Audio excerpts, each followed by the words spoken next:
this video, I'm going to show you 4 different ways how to find that owner of that vacant property that you've had your eye on. Coming up next.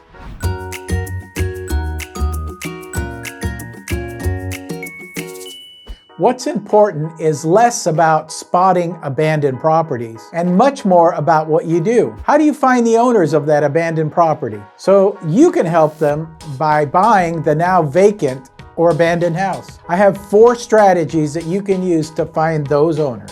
Before we start, I want to welcome all the new members. Do you want to create the life you've always wanted through real estate? Well, you're in the right place. I have over 40 years of experience as a broker, realtor, and mentor. Like, subscribe, and share with a friend. Number 1, tax records. Now you can get this information if you're a real estate agent. If not, the next best thing is to go through a title rep, and he can get you the information. You just give him the address, the name of the person, and he'll look up that information. As a real estate agent, I have access to all that information. That's available to me.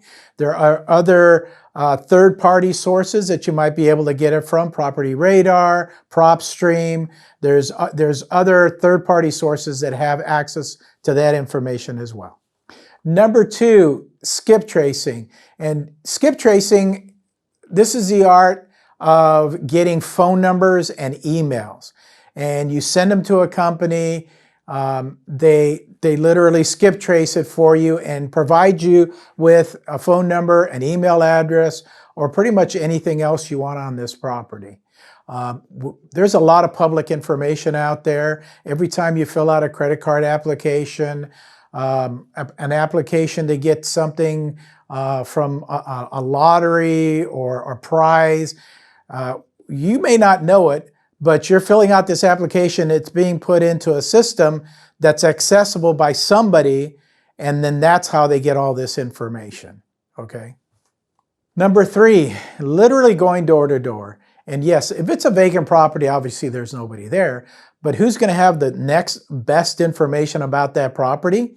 How about the next door neighbor? How about the neighbor across the street? How about the mailman if you can find him? Mailman, they pretty much know everything. I've even gone as far as checking the local pizza joint establishment, finding out if they've ever delivered any pizza there and who they delivered it to. So these are old things that I've done in the past.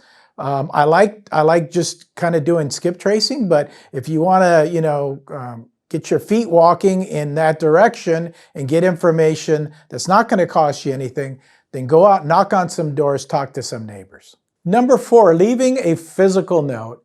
And if you're going to leave a physical note, I'd leave it on the front door where you could see it. Like, let's say you're driving by every day and you decide to leave that note there. You can continue to drive by, and as long as the note's on there, then there's nothing to do. But if you see that note disappear, maybe somebody actually got some information from there, and hopefully they're going to read it and call you. These 4 methods will help you get that contact information for those owners. What you do with that information from there is completely up to you and your targeted marketing strategy. If you're new to investing and want to learn about wholesaling, click on this video right here. I go over why you should start today. If you have any questions, please reach out. I'm always here to help.